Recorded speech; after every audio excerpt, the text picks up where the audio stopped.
नमस्कार प्रिय साथियों, हाजिर हूँ मैं आप सभी के समक्ष। आज हम चर्चा करेंगे कि श्रावण का पुण्य और पवित्र महीना, जो कि सनातन धर्म में सबसे पवित्र माना गया है और साथ ही भगवान शिव को यह महीना बहुत प्रिय है।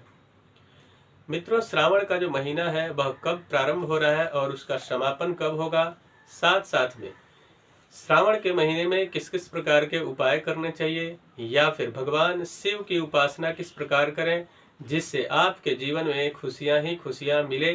और भगवान शिव जो है उनको 33 कोटि देवताओं में सर्वोपरि कहा गया है, क्योंकि सभी देवताओं को देव कहते हैं और उनको महादेव कहते हैं।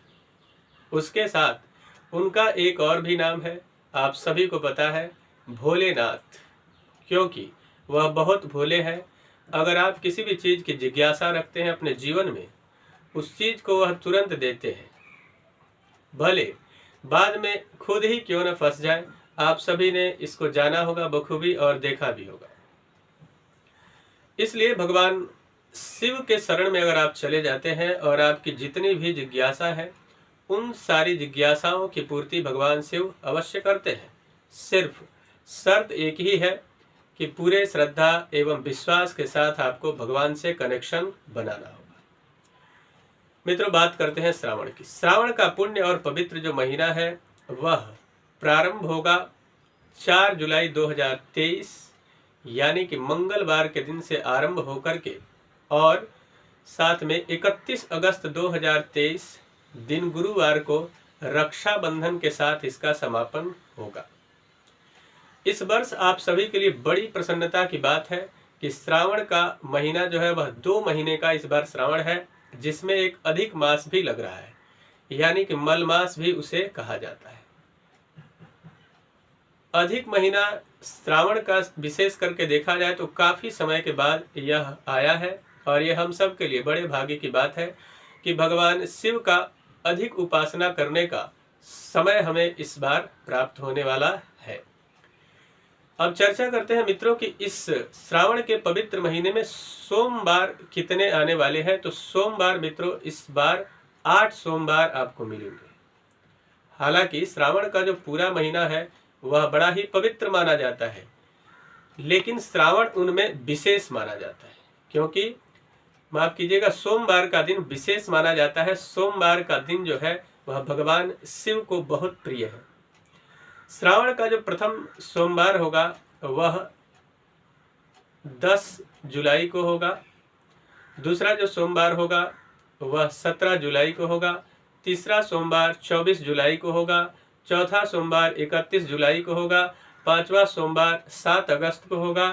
छठा सोमवार 14 अगस्त को होगा।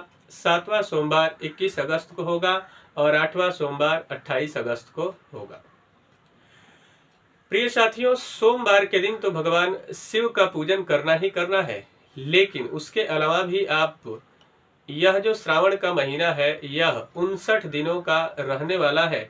इन 59 दिनों में आपकी चाहे प्रोफेशनल लाइफ हो या फिर पर्सनल लाइफ हो, दोनों ही चीजों को आप संवार सकते हैं, बेहतर बना सकते हैं। चाहे आपका व्यापारिक जीवन हो और आप किसी भी प्रकार की किसी भी समस्या से अगर जूझ रहे हैं, नित्य निरंतर प्रयास करने के बाद भी उस समस्या का समाधान आपको नहीं मिल पा रहा है, तो निश्चित तौर पर भगवान शिव की विशेष कृपा से उस समस्या का समाधान होगा।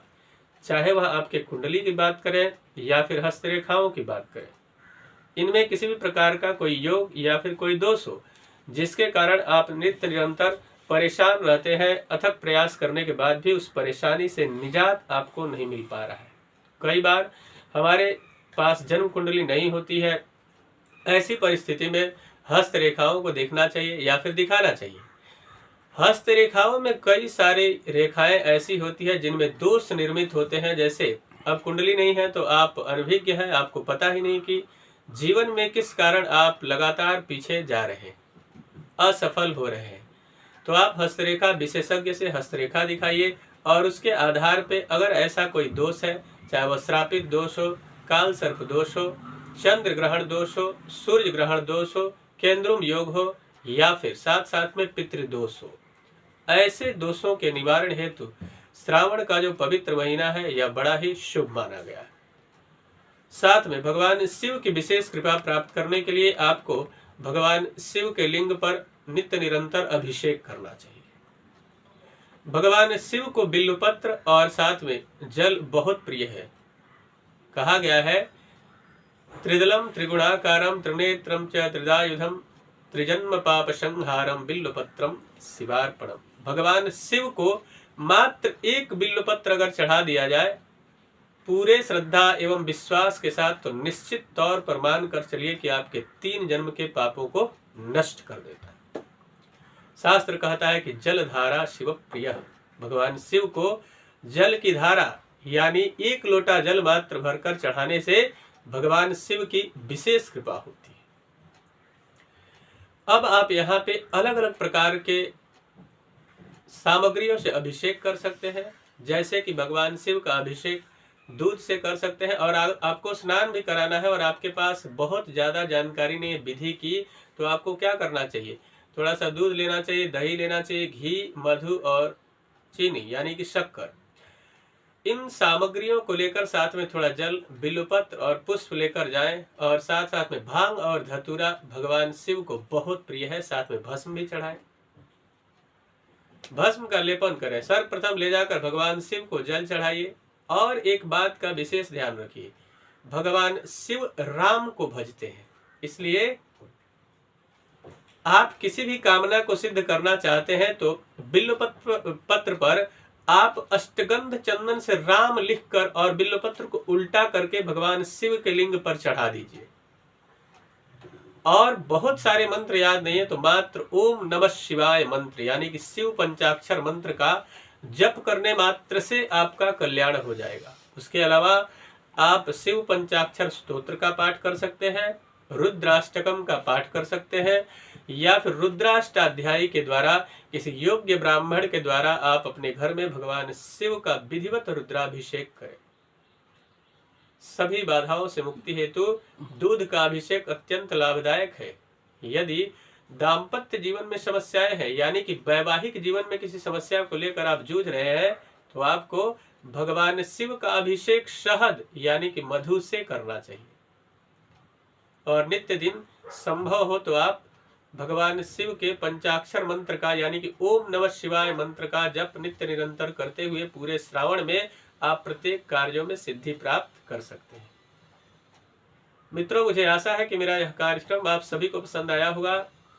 आगे ऐसे कई सारे कार्यक्रमों को लेकर मैं श्रावण के इस पवित्र महीने में आप सभी के सम्मुख हाजिर होता रहूंगा। अगर आपका कोई सुझाव है जिसे आप देना चाहते हैं तो आप हमें कमेंट या फोन व्हाट्सएप के माध्यम से दे सकते हैं। आप हमें ईमेल भी कर सकते हैं। आपके जीवन में भी यदि कोई समस्या है या फिर आप अपने जन्म कुंडली का विश्लेषण करवाना चाहते हैं तो आप हमें संपर्क कर सकते हैं और संपर्क करके और अच्छे से विश्लेषण करवाकर और उस समस्या का समाधान प्राप्त कर सकते हैं। आप सभी के सहयोग से नित्य निरंतर उत्साह बढ़ता है और उस उत्साह से मैं आप सभी के सम्मुख अलग अलग प्रकार के कार्यक्रमों को लेकर उपस्थित होता रहूंगा। तब तक के लिए इजाजत दीजिए। नमस्कार।